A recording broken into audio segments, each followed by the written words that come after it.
Beardo Benjo.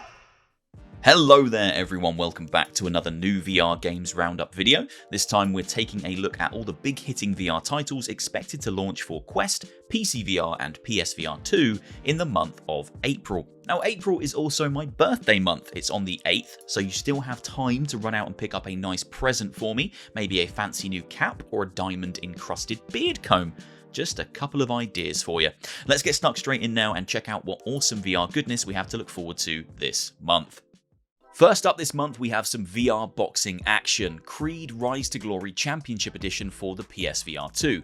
Now this isn't technically a new VR game. Creed Rise to Glory has been available since 2018 on PCVR and is also out for the Quest. However, this new PSVR2 version has been updated to take advantage of Sony's new headset, complete with all its fancy new tech and haptic features.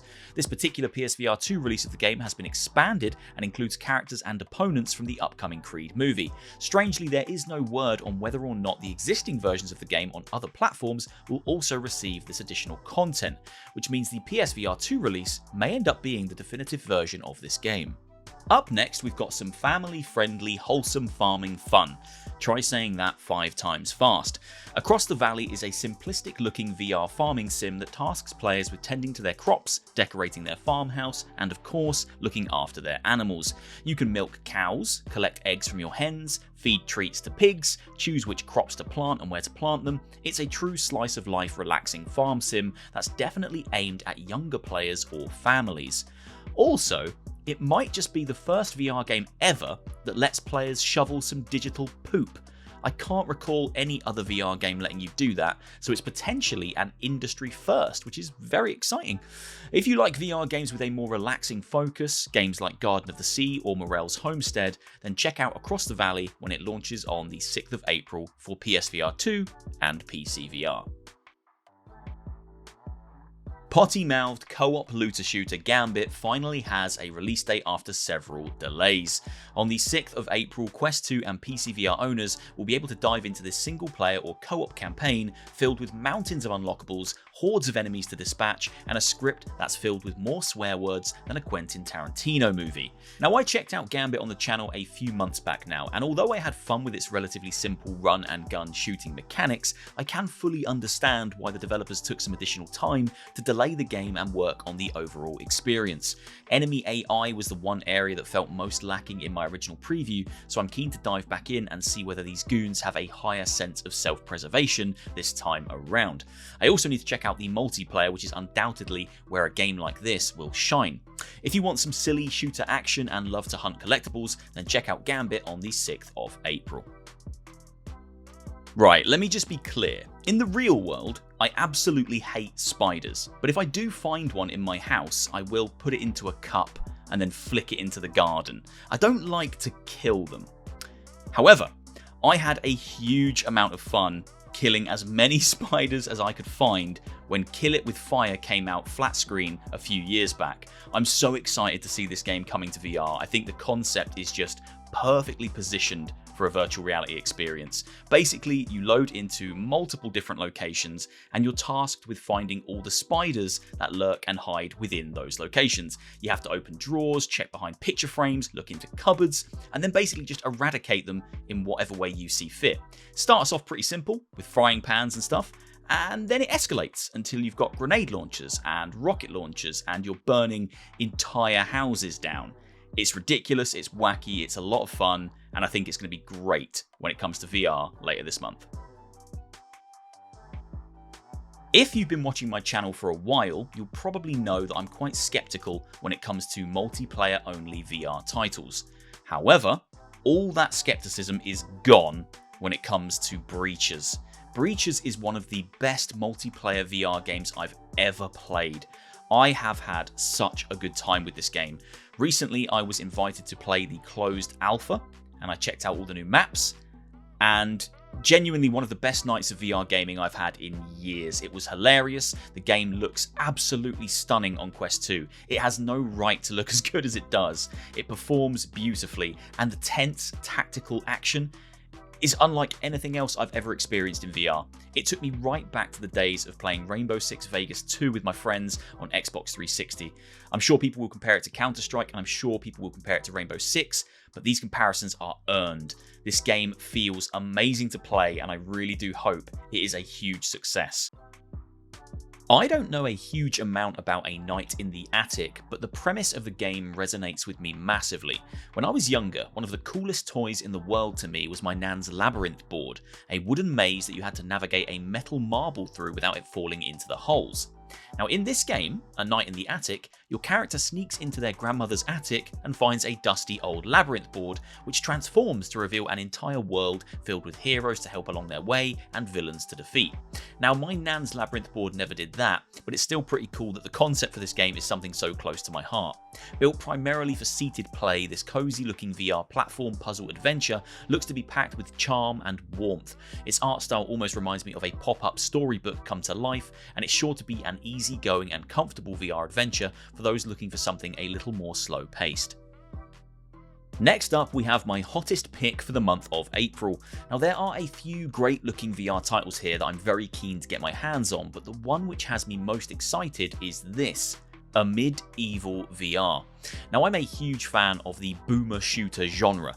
New FPS adventures that adopt the art style and sensibilities of classic shooters like Quake or Doom really appeal to me, and my Steam library is jam-packed with them. Medieval is one of the best in this genre, and it approaches shooters with a slight twist on the classic formula. Instead of giving you traditional rifles, pistols and shotguns to dispatch your enemies, it gives you a suite of magic-based weapons and a massive deadly axe. Blasting through levels at high speed, demolishing enemies is eye-wateringly good fun on flat screen, so I can only imagine how incredible Medieval will be in VR. If you've tried the VR versions of Doom, Quake, Return to Castle Wolfenstein, or perhaps you've played and enjoyed the built for VR game Compound, then you need to check out Medieval this month.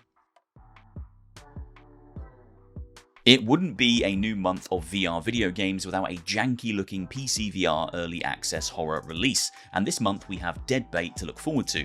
Now don't get me wrong, I love a big old slice of jank in my VR games, especially the horror ones. Something about it is oddly endearing to me, but I've reached the point where I can watch a trailer for a new VR game and I can physically feel the jank without playing it myself. Deadbait pits 3 player controlled human characters against 1 player controlled monster or murderer character in a series of spooky haunted locations.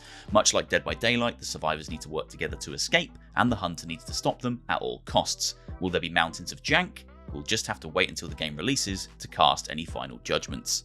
Everslaught Invasion is a Quest 2 version of the Doom-style hack-and-slash 'em-up that launched for PCVR back in 2021. However, this time around the game supports co-op play, so you can bring a friend with you on your demon-slaying adventures. Players can unlock and equip a full range of different medieval weapons, from various different swords to maces and axes. These accompany your built-in wrist-mounted weapon, which acts as a close-range boomstick for crowd control, and also a grappling hook, which allows you to zip away to the rooftops at a moment's notice. I really enjoyed my time with Everslaught on PC, and my only wish was that it continued to grow and develop over time. However, it does seem that release has been put on the back burner to prioritise the development of the Quest 2 standalone version, as there have been no notable updates for quite some time for the PCVR release. Let's hope Invasion can pick up where the other left off and continue to improve and refine the frantic combat gameplay loop that made the original release so much fun.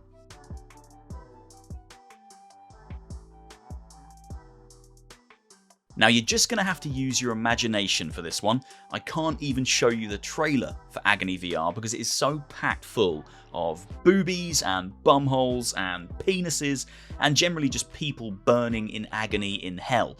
Now Agony is a flat screen stealth horror game that released a few years back, and it's being updated to work completely in VR.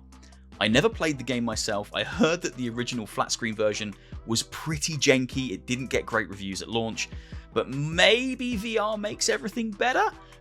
I don't know. If you want to see some creepy sexual things in VR, then check this one out, but if not, it might be worth proceeding with caution. Finally this month, we might potentially see the release of another Fisherman's Tale for Quest, PCVR and PSVR2. Publisher Vertigo Games and developers Inner Space VR have been teasing this one fairly heavily with a few different trailers, and the game looks like it's in a pretty content-complete state, so I would expect launch day to be just around the corner. It's confession time for me, however. I have never played the original A Fisherman's Tale. It won countless awards and is spoken about exceptionally highly, but I have never made the time to experience it myself. I will, however, be rectifying that before diving into this awesome looking VR puzzle and exploration based sequel that uses a brilliant looking detachable and replaceable hand mechanic to drive a big portion of the gameplay. Throw your hand into a room that you can't get into and then reassume control to crawl around and slide locks open on doors, or perhaps just remove your hand completely and replace it with a claw or a hook to use for a spot of fishing. Another Fisherman's Tale looks bright, engaging and chock full of high quality VR puzzle solving. I can't wait to dive into this one after finally finishing the first game, of course. And that is everything for the month of April 2023. Let me know down in the comments below if you'll be picking up any of these titles. I think Medieval, Breaches and Kill It With Fire are my most eagerly anticipated releases, so I'd be curious to know what everyone else thinks. I hope you've enjoyed. If you have, as always, please do leave a like, drop a comment and subscribe for more VR gaming goodness. I'll catch you next time. Take care.